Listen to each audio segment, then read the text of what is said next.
रानी friends, मैं हूं astrologer इति श्रीवास्तव और आप सभी का अपने यूट्यूब चैनल पर स्वागत करती हूं। और यदि आपको मेरा ये चैनल पसंद आ रहा है तो प्लीज़ लाइक और सब्सक्राइब जरूर करिए। तो आज हम बात करेंगे जन्म कुंडली में कुछ ऐसे विशिष्ट योग होते हैं, राजयोग होते हैं कि यदि आपकी जन्म कुंडली में ये राजयोग मौजूद है तो आपकी जन्म कुंडली में राजयोग का निर्माण होता है। और यदि आप किसी भी स्थिति में है, किसी गरीब घर में भी आपका जन्म हुआ है और ये जो राजयोग आपकी जन्म कुंडली में है तो आप आने वाले समय में ये राजयोग बनेगा जरूर। तो सबसे पहले हम बात करेंगे गज केसरी नामक राजयोग के बारे में। गज केसरी राजयोग होता क्या है? ये चंद्रमा से बनने वाला, चंद्रमा और गुरु से बनने वाला एक विशिष्ट राजयोग है और जिसकी भी जन्म कुंडली में गज केसरी योग होता है उसका जो जीवन है वो राजाओं के समान ही व्यतीत होगा। तो जी हाँ, उसका जो जीवन है वो किसी भी स्थिति में रहे, वर्तमान में किसी भी कंडीशन में रहे, लेकिन अगर जन्म कुंडली में अगर गज केसरी नामक राजयोग है तो उस व्यक्ति का जो जीवन है वो राजाओं के समान व्यतीत होगा। चाहे शत्रु उसका कुछ भी बिगाड़ने की कोशिश करे, लाख बुरा चाहे, लेकिन लाख बुरा वो कर नहीं पाएंगे क्योंकि उनकी जन्म कुंडली में गज केसरी नामक राजयोग होता है।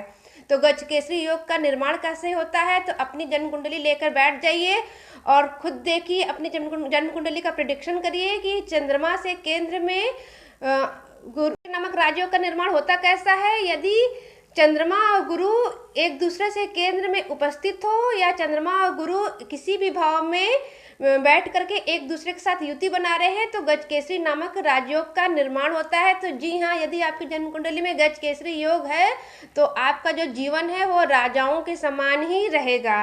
वर्तमान में कैसी भी परिस्थिति है लेकिन आने वाले समय में आपका जो जीवन है वो राजाओं के समान ही व्यतीत होगा। तो गज केसरी योग जो होता है वो बहुत ही महत्वपूर्ण योग होता है और जिसकी भी जन्म कुंडली में ये योग मौजूद है तो उसका जो जीवन है वो राजाओं के समान ही व्यतीत होगा।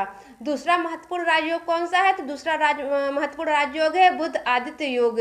जन्म कुंडली में किसी भी भाव में सूर्य और बुध बैठकर एक साथ युति बना रहे हैं तो ऐसे व्यक्ति की जन्म कुंडली में बुध आदित्य नामक राजयोग का निर्माण होता है और ऐसा जो व्यक्ति है उसका भी जो लाइफ है वो राजाओं के समान ही व्यतीत होने वाली है क्योंकि बुध और सूर्य साथ में बैठे हुए हैं और बुध जो वाणी का कारक है और सूर्य एक प्रकाश है और बुध के साथ रह करके वो उसको प्रकाशित कर रहा है, प्रकाशमान कर रहा है। तो ऐसे व्यक्ति का भी जो जीवन है वो बहुत ही सौभाग्यशाली व्यतीत होगा।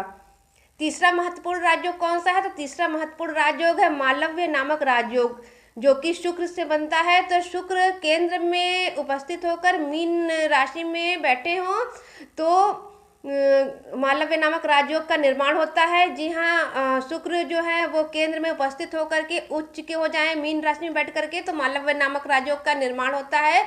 तो यदि हम देखें कि किसी भी बालक का जो जन्म है, दो बालक हैं, उनका जन्म एक साथ एक ही समय में हुआ है, लेकिन एक बालक जो है वो किसी गरीब घर में हुआ है और एक बालक का जन्म अमीर घर में हुआ है। तो जो अमीर घर का लड़का है वो तो अमीर रहेगा ही, उसके पास सारी सुख सुविधाएं हैं, लेकिन जो गरीब घर का लड़का है वो भी आने वाले समय में एक अच्छा जीवन व्यतीत करेगा। उसका भी जो बच्चे की भी जो लाइफ है वो राजाओं की तरह व्यतीत होने वाली है आने वाले समय में। तो जिसकी भी जन्म कुंडली में मालव्य नामक राजयोग रहेगा तो उसकी भी जो लाइफ है वो सुख सुविधाओं से भरपूर जरूर रहेगी और आने वाले समय में भी वो राजाओं के समान ही व्यतीत करेगा। तो ये कुछ महत्वपूर्ण राजयोग हैं जिनकी भी जन्म कुंडली में उपस्थित रहते हैं। तो आप खुद अपनी जन्म कुंडली का प्रेडिक्शन कर सकते हैं और देख लीजिए कि आपकी जन्म कुंडली में कहीं ये महत्वपूर्ण राजयोग तो नहीं है।